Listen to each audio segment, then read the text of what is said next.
Hello and welcome. I'm Dr. Adam Dorsay, a psychologist in Silicon Valley and the host of SuperPsyched, a podcast dedicated to supercharging your life. Each episode contains fun, high-quality interviews with experts looking at psychology from all angles. SuperPsyched is your tool to get more of what you want in your life and less of what you don't. To put it mildly, change and crisis are things we humans tend to dislike, and yet they are inevitable. During times of change and crisis, where do we turn? Oftentimes we choose distraction through various forms of painkillers. These can include entertainment, retail therapy, substance use, or doom scrolling on social media, just to name a few. But unfortunately, these coping strategies are not effective ways to sustainably improve our lives. Given how much change and crisis has been transpiring over the last few years, I thought I would turn to one of my favorite sources of wisdom to discuss some more effective strategies. That source of wisdom is none other than Dr. James Hollis. Jim, as he's asked me to call him, is a world-renowned Jungian analyst who was trained at the Jung Institute in Zurich, Switzerland, and this is his third appearance on this podcast. I am deeply grateful to Jim, and both personally and professionally, I hold him in the highest regard. His work has had a profound impact on my life and on my thinking. Jim is the author of 20 books that are read in multiple languages all over the world, and we get into his most recent book, Living Between Worlds: Finding Personal Resilience in Changing Times. Like all of his books, this one is full of immediately usable nuggets of wisdom, as is our conversation on this episode. So listen in as Jim talks about finding sources of guidance in times of crisis and change. Dr. James Hollis, who has asked me to call him Jim, welcome back to SuperPsyched. Pleasure to be with you, Adam. The degree to which this is a delight for me, my 16-year-old son asked me, "What are you doing today?" I said, "Oh, I'm actually getting to meet with Jim Hollis later today." And he said, "Oh my gosh, I love..." My 16-year-old is even a fan of your work. So that gives me great hope. And I'm glad that you suggested that we really get into talking about finding some form of anchoring during troubling times. Your book, which I just loved so much, Living Between Worlds: Finding Personal Resilience in Changing Times. I know you wrote it several years ago. It couldn't be more current. I don't think it will ever go out of date. It's just a really good guidebook. Well, thank you. We always live in changing times. Some are more radical changes than others, that's for sure. I mentioned in that book, a little over 2 millennia ago, a rumor swept the Mediterranean cultures that caused panic among people. And the rumor was, and this sounds contrived, but it's actually factual, that Pan had died. Now, Pan we think of as this little goat guy who's half human, half goat, and so forth. But Pan was the link to an instinctually driven culture to live close to the earth, to live close to nature, which was beginning to be supplanted by the rise of the modern city-state, the urban experience, and the mega empires, and so forth. So whatever removes one from the instinctual world, which is where our source of guidance comes from ultimately, was going to be disruptive. And the death of Pan produced panic because people were in a new terrain, you see, with the old map no longer applicable. You live in California, but if I gave you a map of New Jersey and I said, this will help you get to Baker's, wherever, you'd say, well, I've used it earnestly, but I just get more and more lost. Well, that happens to us intrapsychically. There are times in which we've outlived the roadmap that brought us that far. And there are times when culture's paradigm is changing too. And the nature of nature is change. And one of the harbingers of that change that we haven't begun to really realize its implication is the development of artificial intelligence. Right. We also know in our own culture, there are many of our democratic institutions which we thought were sort of foolproof. They were the safeguards, the railings that kept us within the bounds of our common agreement as a democracy. They're being violated right and left. And it's a time of enormous anxiety for people, not to mention other cultural changes. My parents, for example, grew up in a time where a common saying was, as jam goes, so goes the nation. Well, that saying's pretty quaint now, you see, and you could count on my grandfather died in a coal mine. So you could count on the coal mine being there. You could count on Ford and GM being there. You could count on the stability of religious and cultural institutions, all of which have been moved offshore, deconstructed, lost their authority, or been supplanted by other far more powerfully driving forces. So state of confusion for individuals is a perfectly natural reaction to the changing roadmap that our culture has, and not just here, but around the world, as we know. And the word natural reaction is so appropriate for many of the themes in the book. Our natural reactions are to look out rather than within. And it seems that a common thread in the book is we need to look inward. I also think about the amount of budgetary resources allocated to NASA versus, I forget what they're called, but the ones who do undersea exploration. And I think it's something of magnitude of well over 100x goes to NASA looking out versus looking in. There seems to be something primed in the human condition to look outward rather than inward. And it makes sense from a survival perspective. But these days, looking inward, and perhaps using the ocean as a metaphor, looking inward and discovering what's in these oceans within ourselves is one of the things that you say is key for our resilience during these changing times. Sure. Well, I think we have a new mission today, and that is in the face of external changes, we have to find what are the sources of guidance within us. I'm fond of quoting an aphorism from Emily Dickinson that she said in 1863. She said, "The sailor cannot see the north, but knows the needle can," which I think was her intuitive perception that the erosion of cultural institutions and other roadmaps that had guided her grandparents and her parents was fraying at the edges. Of course, she wrote that in the middle of a very intense civil war. That was the same year as a place called Gettysburg. And so I think her intuition was right on. Do you know that you have a compass within? Do you trust it? Do you turn to it when things are troubling in your environment?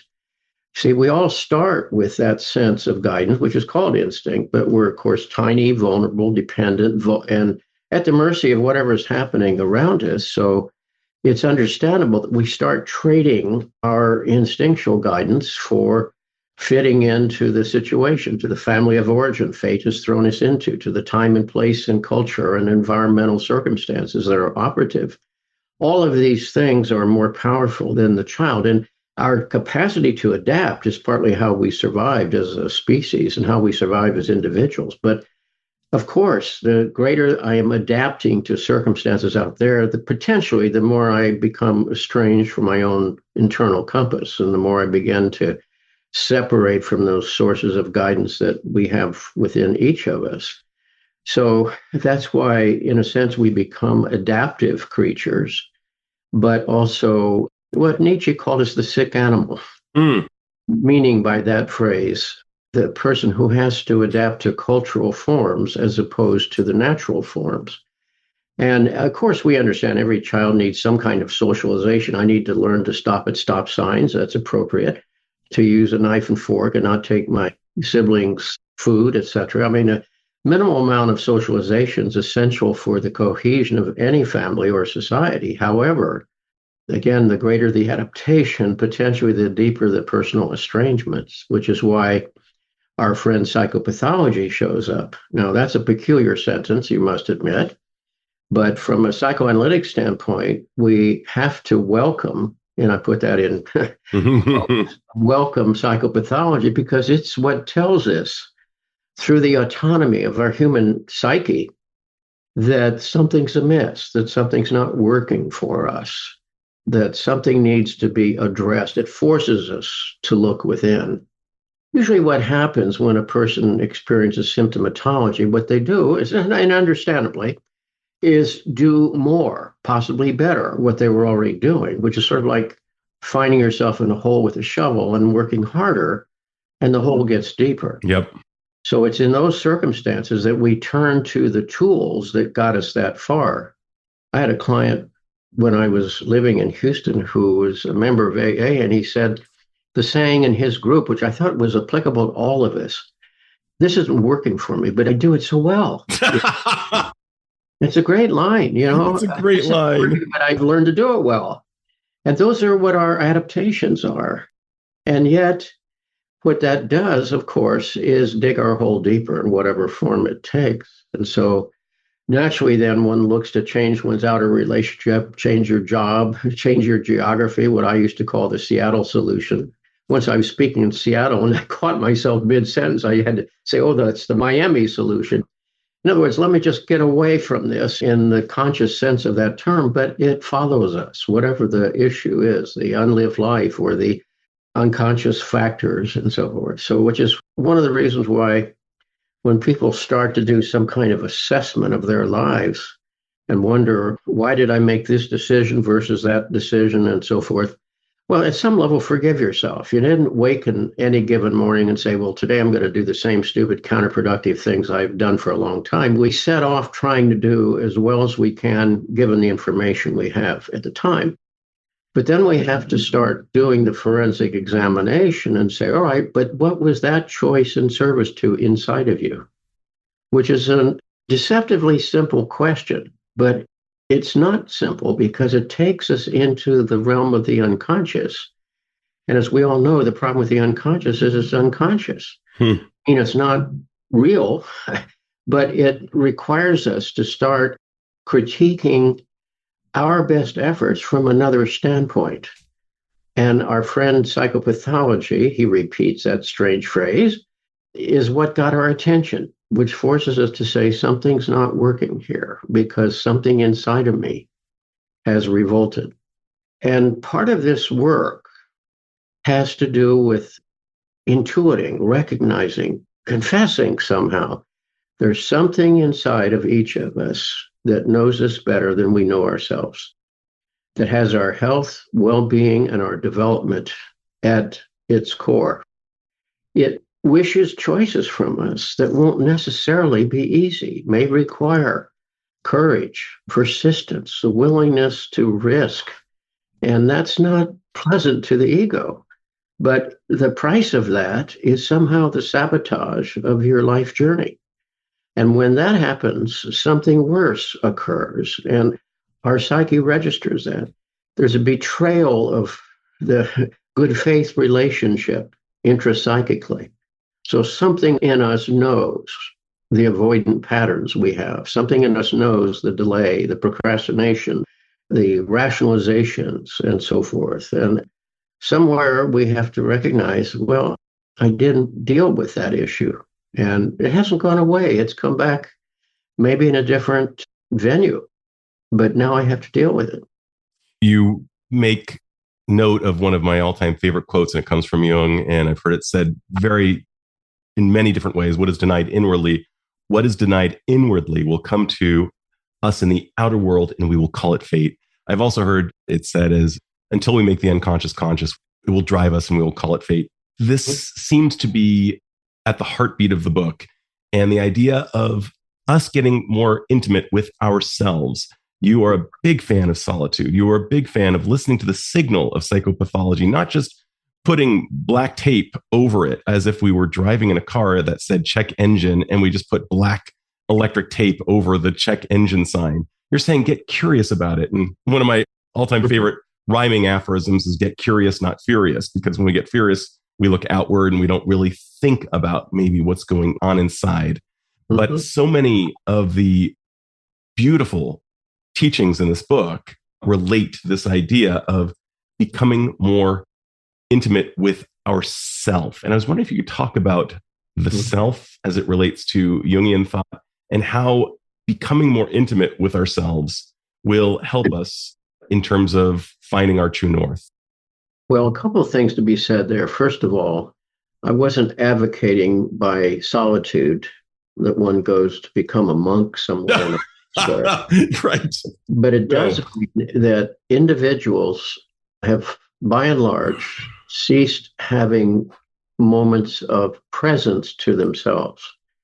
My deceased and old friend, Marion Woodman from Canada, said she used to tell her new clients that part of the agreement between us is you will spend 1 hour, guaranteed 1 hour every single day, devoted to inner work. You pay attention to your dreams, you write them down, you wrestle with them, you engage in active imagination, you journal, you reflect on what was happening and why it might have happened.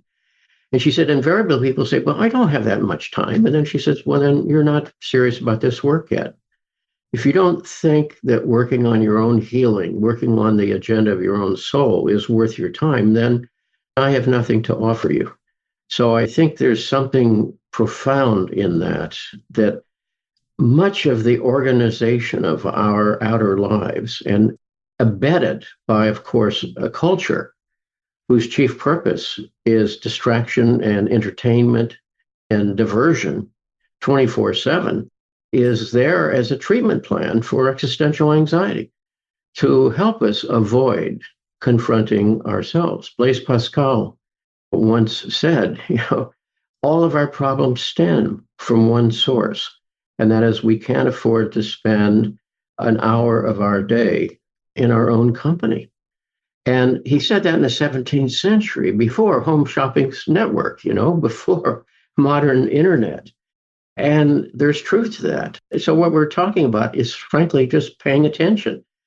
That's what the word therapy meant from the Greek, therapoion, to pay attention to or attend, to be mindful around one's own soul. That's what psyche means. So psychotherapy means simply listening or paying attention to the deepest voice within you and what's going on inside of you.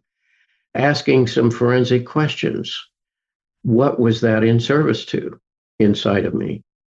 When I come to junctures in life, as we all do, some small, some very large junctures, which path, which choice is enlarging to me psychospiritually and which is diminishing? Usually we know immediately the answer there.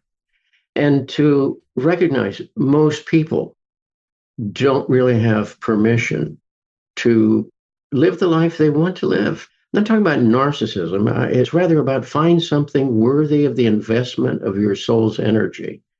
What's worthy of your service? And give it to that, all right? If it's not, then it's unworthy by definition. If it's not that, then you are in some way a fugitive from your own life. And again, this is not in any way neglecting relationships, because at some level, it's in the field of intimacy and the field of relatedness to others that our consciousness grows and develops too. Jung put it this way. He said, I can't grow through you, but I can't grow without you, because you provide the dialectical opposite. And together we experience a third, the formation of an enlarging relation of some kind. At least it's an invitation to make it conscious about what it's really about. So, secondly, when we use the word self, and the problem here is the English language, when Jung used the word self, that's with a capital S, too often we think of I am who I think I am, which is this person talking to at the moment, but I'm also a history. And I'm also swirling energies of all kinds within me, some of which I'm aware of, but many of which, of course, I am completely ignorant of. So I tend to think of who I am as the conscious part of you speaking, but that's not the self. The self is the organizing principles, the energy that is serving two agendas. One is self-healing, as when we're injured, there's something there that tries to repair that damage, but also that's developmental, that's pushing us from the original zygote into the toddler, into the youth, the adolescent, into the proto-adult, and is aging and speeding toward mortality and so forth. The self needs to be understood not as a noun or it show up in our MRIs. It's a verb. The self is selving. Peculiar English, but what it's saying is this is an energy, a developmental energy system. And the ego is a byproduct of that. Who I think I am is a secondary phenomenon, because the ego is not causing cells within me to die and be reborn, albeit at a slowing rate after your late 20s, right?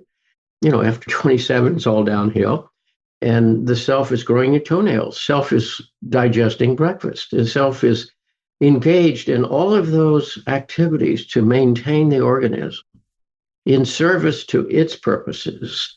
And when its project is finished or it's interrupted, that's the end of what we consider our life. But the ego is that cluster of energy who is important. It has to execute decisions in the outer world. It's that which makes us potentially moral beings, to choose between right and wrong as we believe it to be, to look both ways before we cross the street, to carry out the productions. At 3 a.m, you waken and it's time to change the baby's diaper. I mean, that's the proper summoning of ego consciousness to relatedness.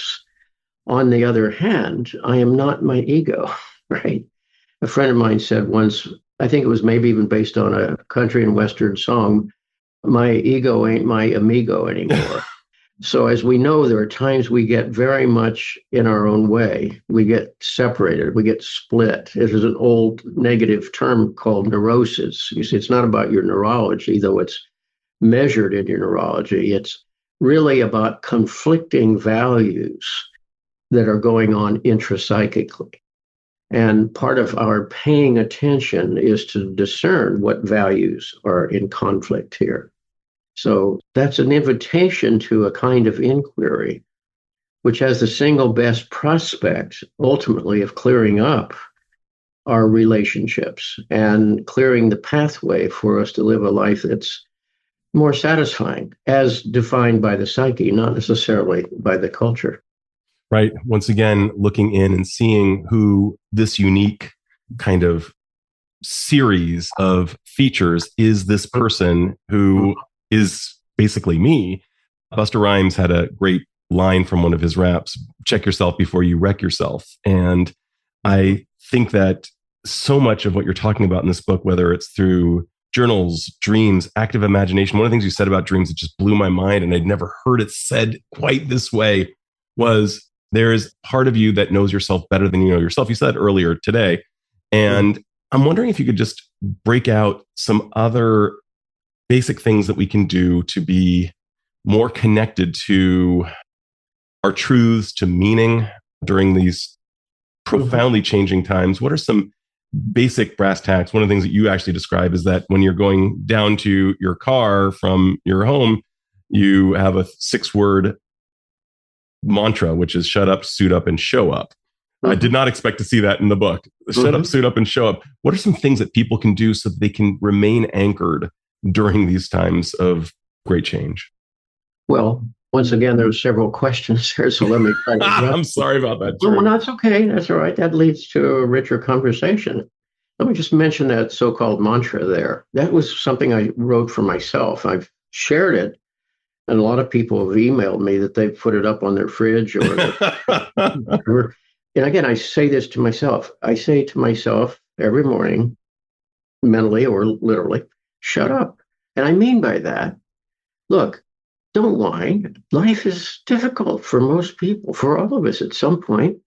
You're lucky, you're privileged. There are people who don't have a home. There are people who don't have food. There are people suffering intractable pain just down the street from you at the hospital. You're relatively intact for the moment. So just stop whining and shut up. Secondly, suit up, meaning simply do your homework. Don't expect somebody to come and hand it to you. Be a grown-up and say, this is something I'm accountable for. That's, by the way, what really defines an adult. It's not that they have a big body or big roles in life. It's that they hold themselves accountable for their choices, wherever they're coming from, and the consequences, often which were unforeseen at the time. And thirdly, show up, meaning not show off, just do your best, do the best you can. I love the quote from one of Beckett's characters where he said, failed, fail again, fail better. Because, life is, a grand confusion, and we all screw up from time to time. Just do your best. So don't complain. There are people always worse off. Secondly, do your homework, prepare, get ready for what life brings you. And thirdly, just do your best and forgive the rest, because you're a human being. Exercise a little compassion here. So in terms of the other question, for one thing, often people say, well, where do I start? I don't really want to enter therapy with somebody, or for whatever reasons I can't, whatever. I would say, well, look, you're a walking laboratory. Life's an ongoing experiment. One of the best places to start is to look at your patterns. Where are you routinely conflict avoidant? It's not a federal crime, but there are times in life where conflict is unavoidable if you're going to be a person of value, if you're going to live your life with integrity. You can't just be an emotional chameleon adapting to whatever the circumstances are. There are times you have to make decisions, stand for something, be the values you profess. So, but where does that get undermined? All right. And where does that come from in you? And recognize that we carry that history with us and it gets triggered. And that's what a complex is. A complex is a neutral word, it's a cluster of energy inside of each of us that, when activated by its own accumulation of energies or by outer stimuli, comes up, has the power to usurp the ego, take over consciousness. And we see the world through that at that time. When people fall in love, for example, they're in a state of bewitchment, of enchantment. They're caught in their hidden agenda of protections and projections that go out onto the other person. And slowly the reality wears away that projection, and you begin to say, who is this person here? What is this about? And that's the crisis that will come from every relationship. And that's where you have to face a different question. This relationship, does it have enough merit to continue the prospect after a lot of the projections have worn away? So the first part, I mean, the word analysis doesn't mean to slice up with reason. It means to stir up from below. So to start your own forensic investigation. Why did I decide that? What was there that made me switch the signal on the railway track of life's decisions from this side to the other side? Because if I'm not aware of that, it's still there. It's still operating with autonomy. And even if I am aware of it, and this is the dirty little trick here, history plays on it, even if I'm aware of it, it'll happen again the next time. In other words, I have to become more and more conscious, more and more vigilant. When I reach a situation where these things get constellated, then I'm likely to choose, let's say, the path of least resistance. That's understandable. It's kind of a natural response.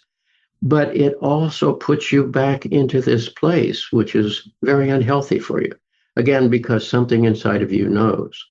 You certainly pay attention to your dreams because, again, to make an obvious point, dreams are autonomous activities of the psyche. When you stop and think about that, we don't will them up. You think you do? Try to order up a dream tonight involving a certain specific subject. Your psyche's not going to pay any attention. It has its own will, its own intention. You'll say, I don't remember my dreams, or they're all trivial, or they're chaotic, or they're frightening, or whatever.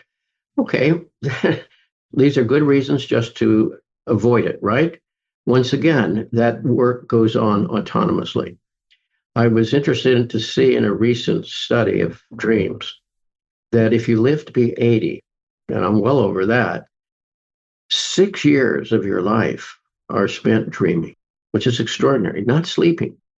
6 years dreaming. Nature doesn't waste energy spending a lot of effort to process what's going on. And even if you don't remember the dreams, it's clear it's, among other things, processing the magnitude of stimuli that bombard each of us every day. But secondly, if you pay attention over time, you realize there's an autonomous other inside of you that is commenting on your life. It has a perspective. You know, if this were a different subject matter, I could give you ton after ton of dreams from real people, my own dreams, that show us what's going on inside. If you begin to understand the symbolic language, Jung was asked, is nature trying to deceive us through? No. He said, nature speaks the symbolic language that our ancestors knew because they were close to the world of metaphor, symbol, and analog. And we've forgotten that stuff. So he said, that's why it's so opaque to us. We're used to things clicking out like a stock ticker or like an email message, when in fact it means allowing these metaphors to percolate through us. And this is something I learned in Zurich from an analyst. when you have a dream and you write it down, you have to write it down because they slip away. That's right. Read it aloud twice, slowly, and let the images just hang in the air there. There's nobody rushing you here. It's like let them hang in the air. And often by the end of the second reading of the dream, some of those metaphors began to loosen up. I didn't mention that the word analysis from the Greek means to stir up from below or loosen up from below, as if things will rise to the surface. That's what the process is about, letting things rise to the surface that are there in any case. I remember years ago in New Jersey, the State Dental Association had a billboard campaign that said, ignore your teeth and they'll go away. Which I thought was marvelous. The same is true psychologically. If you ignore these issues, they're not going to go away. They will pathologize. They will show up as physical ailments. They'll show up as emotional disturbances. You'll project them onto others. Or your children will internalize them and get stuck at those same places. That's not a pretty thought to have. So this work is not isolating. As Jung pointed out, it's the single best thing you can do for others is to bring them a less conflicted person or a person who is in some way more and more honest and authentic, whatever those terms mean in the context of a very particular life. So many nuggets. And sometimes when I'm listening to you, I feel like I'm listening to a new song by my favorite musician, and it's music to my ears when you speak, Jim. First of all, I could not agree more with what the New Jersey Dental Association said, as well as what I've seen transpire from family traditions. Family traditions are not just the types of meals that are cooked, but it's the types of belief systems that persist. And I think that's really important. You described what a person might do if they're not in therapy. What if a person is in therapy? You've been practicing as a therapist for many years. What are some of your favorite tips for a person to really get the most out of their therapeutic experience with a psychotherapist? Well, as I said, it requires a personal discipline. You're not going there for someone to fix you. They don't have that power.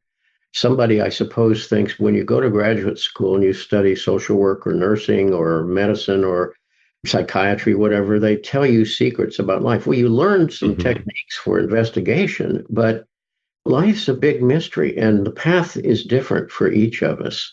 Jung himself used to say to a person who brought a dream, I have no idea what this dream is about. He said, but we will talk it through. We'll fret it together and allow those images to resonate for us until things begin to occur to the dreamer, who's the ultimate interpreter.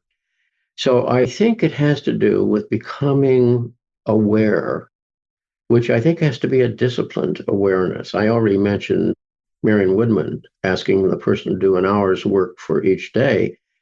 And that's only 7 hours out of 168 hours. So that's not a lot when you think about it. We have priorities elsewhere. So why not for the work of your own healing and development? But to take notes, to stop, not only recover the dreams as best you can, but to stop and think, why did I get stuck on some idea? Why did some issue perseverate for me yesterday? Or I had an argument with someone. What were the factors that went into that argument? What did that trigger in me? Where have I been here before? And again, the question I mentioned a while ago, of any choice or behavior or reaction, what was that in service to in my history? Because in those adaptations that were obligatory in childhood, we developed behavioral patterns that were serving two basic needs legitimately: staying out of harm's way as best we could and getting our needs met as best we could, as limited in our powers as we were. So that will persist. But those learned behaviors, such as conflict avoidance or keeping your mouth shut or cozying up to somebody to try to be ingratiating or manipulative, or whatever the patterns are of fight, flight, and freeze or accommodation, they will show up in adult life. They will create your life patterns. That's why you have to recognize what was once helpful to you, maybe necessary, later becomes a burden. That's almost like a Zen koan. It's a riddle that your adaptations, once necessary, are now your biggest problems. One of the things I learned at midlife, to give you an illustration in a very personal way here, I was an academic and I loved the life of the mind. I still do. I love teaching. I still do. But what I didn't realize is I had used that as a kind of defense against the magnitude of feeling life that to the young person felt overwhelming. It was my way of distancing from that. Well, guess what? At midlife, it produced a real depression. And then I had to ask a question that would have never occurred to me before. Why is your psyche autonomously withdrawn its approval and support of your adaptive personality structure? And that's a pretty devastating question, but that's what opens the door. And it wasn't that I lacked feeling, it was that I was threatened by them. I felt they were overwhelming. My first dream in Zurich was so typical. I was a knight on the ramparts of a medieval castle, and the castle was under siege. What a perfect illustration of midlife. And the air was thick with arrows, and it was clear the castle might not hold. And that's the false self, one's defenses against the world. And at the edge of the battlefield, where a forest began, was a large figure directing the assault. And that figure was a kind of witch-like figure. And that's where the dream ended, with a high state of anxiety. That's the dream I brought to my first hour of analysis in Zurich. And my analyst said, well, we're going to have to lower the drawbridge and go out and talk to her and see why she's so antagonistic about you. And I remember thinking two things. One, are you crazy? She's trying to kill me. I'm not going to do that. And secondly, I thought, I've come all this way to Switzerland to do this work, in for a penny, in for a pound. So we engaged in a kind of active imagination where I went back into that dream, lowered the drawbridge, and went out to begin to talk to her. And the first act of imagination was very short, but as I got closer to her, she motioned me forward like this into the forest. And I thought, boy, I'm in real trouble now because I'm outside the castle, And she took me into the forest and opened this huge volume, this book that was like 3 or 4 feet tall. And inside were like hieroglyphics, pictographs of various kinds. And that's where this came to a close, but it was like a wonderful induction to the journey, to the symbolic journey. I mean, I didn't make up that dream. My ego was threatened by it, remember. She was saying, and she's a part of me. She was the part of me that had been pushed away, what Jung called the anima, which is, again, a Latin word for soul. That was that part of the soul that had been banished in the life of academia. And she was not happy, but she was saying, you spent a lot of time working on these things with your consciousness, but here is a whole different field of learning that you're going to have to undertake now. And it's going to be, frankly, fascinating. And I realized that this was a marvelous beginning of the journey of self-discovery. And it's a journey, of course, that continues. So again, I'm not saying everybody needs to be an analysis. I'm simply saying you have to start paying attention to where's that coming from in me? Because it's so easy to blame the other person. Well, I did this because you did that. Or to complain or whine that life is not easy for us. Okay, so it's not. It hasn't been for most of humanity. Did you expect to be exempt from the human condition? Underneath all of this is something that asks you to pay attention. And this is a humbling process. Jung himself said in his own midlife exploration, as recounted in his memoir, Memories, Dreams, Reflections, here's another thing I didn't know about myself. And it often he added, and it felt like a defeat. Defeat for what? Well, defeat for the ego's fantasy that it was the boss, that it was in charge, that it had the proper roadmap when his own psyche was saying, no, you don't, Buster. And as a result of which, you may be living with the best of intentions where nobody's questioning your sincerity here. It's rather that your roadmap is not applicable to the new terrain that your soul has already moved into. And therefore, you have to tolerate that very difficult in-between. That's why, as I reflected on that, when I came back from Zurich and started seeing people here in America, everybody who came had a different story, a different dilemma, different stages of their lives. But one thing was in common, and that was their understanding of self and world was no longer working for them, no longer applicable to their psychological reality. And therefore, they were in this in between. That's what led me to the notion of passage. In every passage, something has played out. Maybe it worked well up to this point.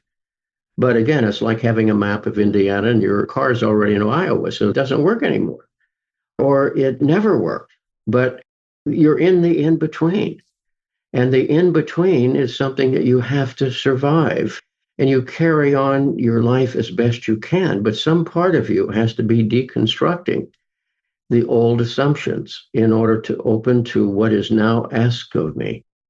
Because a person may, to give examples, have put all of their hopes and investments, understandably, on their marriage. And the marriage disintegrates for whatever reason. Or they've been expecting their children to carry their unlived life, or they're expecting their career to make all this work, or their dutiful attendance at the value systems they were exposed to. Whatever their conscious life has been about, it's not working. And you're in that in between. And that's how nature retools. That's something that has already happened autonomously within you. And rather than see it as some failure or even catastrophe, it's obviously, and it's hard to reach this position, but to see it as the invitation to the next stage of the journey. And I'm in a different stage of the journey now as an 85-year-old. My wife and I are now in a retirement center, and friends of ours are around us dying. We're all dying, some more overtly. So we're in a different stage of the journey here, but there are certain elements that continue. Curiosity, certain values that matter to you, certain practices that matter to you. You discard some things, they're no longer useful, and you acquire others, but some things stay with you. And I would say the thing that must stay with you longest is curiosity. If you're curious, you're alive. And I believe if we're conscious on our so-called deathbed, it's still an interesting journey, and you're going to find it interesting. I had a client who was late 60s who was facing a major surgery for the first time in her life. She'd been lucky to have gotten that far without any substantial surgery. And she was absolutely terrified. And we talked at some length about this. And I said, one of the things you want to do is be curious about the whole thing. It's a fascinating process, having an operation. Pay attention to what they're doing. Ask questions. Watch everything. And by golly, it worked, because she said, I got so interested in what they were doing and why, and the elaborate system and the team that my life was hanging on to, all of these things that I forgot to be afraid. And she said, I don't necessarily want to do that again, but she said, I learned a tremendous amount, not only about medicine and its practices, but about me and about other people. And that's that curiosity that I think may have killed the cat, but I think it's what keeps us alive. I couldn't agree more. I think that curiosity is the hallmark of living a good life, because the idea of saying, I already know that, it closes all the doors. It becomes this rigid reality, except it's not reality. You don't know. And Socrates drank the hemlock saying he didn't know. And to some extent, Jung himself said similarly, he remained curious and was not convinced he knew things, which I think was great. And it sounds like you're nodding. It seems that through active imagination, perhaps, I'm guessing that it was active imagination that allowed you to get beyond the ramparts of the fortress and talk to your anima. Could we just close by talking about how to do active imagination? Because I know that's a long topic, and I know Marion Woodman and you did a lot of that. Well, let me just say, I have a Freudian colleague here I've come to treasure. We've had some very nice conversations, and he quoted somebody recently, said, well, he knows everything, but that's all he knows. Whenever the ego says, I know all that, well, Yeah, but there's a lot you don't know. And so, again, it's one of those, just shut up and pay attention. You're going to learn some more here. Now, active imagination is not free association, it's not fantasy thinking, and it's not guided meditation or guided imagery. What it is to identify an image that's loaded for you with energy and to enter a kind of suspension of your ego state to allow it its autonomy. To be specific, let's say if you have a dream in which you're in a house, you may or may not know where the house is, but there's someone there you feel is sinister who might be trying to murder you. Obvious things for ego conscious: get out of the house, shut it down, get out of there, you see. But then your dream is saying there's something in your life, in your world, or inside of you that is potentially very harmful to you. So we need to figure out what that is. In the case I was illustrating, you could hear my ambivalence when I said, do you want me to leave my defenses? That's what got me this far. Why would I row out to the middle of the lake and then get out of the boat? That's insane. But I also knew that that was the only way to address that. And so what we did is we tried to enter into this state where you have as few outer distractions as possible. You can't necessarily stop an airplane from flying over, but you take the phone off the hook or you do whatever you need to do to make it as safe as possible from interruption. Re-enter that dream state. Now, at first, it's difficult because the ego saying, oh, I'm just making this up, or I don't know, this is scary to me, or whatever. It's like, well, not really. This is talking to a part of yourself. This is what you have to remember. If it showed up in your dream, then it's already a part of your life in some way. So if you ignore that, it's like saying, well, I've got this ache in my side here, but I don't want to investigate it. You see, the doctor's not going to be happy with that. So in that case, we tried to suspend that state. And I literally we lowered the drawbridge, as my analyst had suggested, and I walked out. And that's when I saw her and I got closer, and then she started motioning like this. With her hand up and down in that way? Yes, he was going like this, yes. Yeah. And that's when she led me to that very opaque symbol, that big open volume there, but it had these hieroglyphs in it. And I remember thinking, I don't know what those are, but it was clear that was a book of some kind of wisdom or something trying to be imparted to me. I didn't know what it was. And then it felt that little experience, when only took a few minutes, closed down. It was like, this is where things are now. This is the beginning of your process. This is your first analytic session in a new land, in a new stage of your life journey. Let's do this step by step by step. Now, when the ego says, well, I'd like to have this on my desk by 5:00 and action points, the bulletin there, so I can figure out how to change my life and get around this issue or whatever. Well, psyche works in its own term. What we have to do then is find patience and persistence, neither of which the ego likes, and powerless, I suppose. As a therapist, those are the things I most have to wrestle with, and I'm sure you do. You can't solve that person's problem, but you can sit with them as together you work in the direction of some development intrapsychically within them that may transfer into outer behaviors, of course, that will change their life circumstances. So it's recognize your powerlessness to overtly manage this, that you're going to have to stick with it for some time. That's patience. And persistence says you're not going to just walk away this time. All of us have appointments with our soul, and it's not just one time. There are multiple invitations along the way. And a lot of people manage never to show up. Tolstoy's The Death of Ivan Ilyich, published in 1885 in Russia, is a classic example of a person who followed faithfully all of the instructions of his culture. And Ivan Ilyich is a name like John Johnson that's meant to be a three-person's story. And he espoused the right values, married the right person, lived in the right neighborhood, pursued career advancement, and so forth. And everything was just the way it was supposed to be. He was following the script. But one day a pain in his side tells him this is another issue you're going to have to face. And he realizes that a good part of his life has been purely adaptive. And he asks for the first time, has my life been wrong? And his last 3 days, while in pain, he's isolated from others because they don't want to deal with it. It's his life, not theirs. And only this peasant who was assigned to his caretaking is willing to talk with him about basic things in life. And what Tolstoy is suggesting there is the most vital 3 days of his life were at the end. The rest of it was lived as a provisional individual.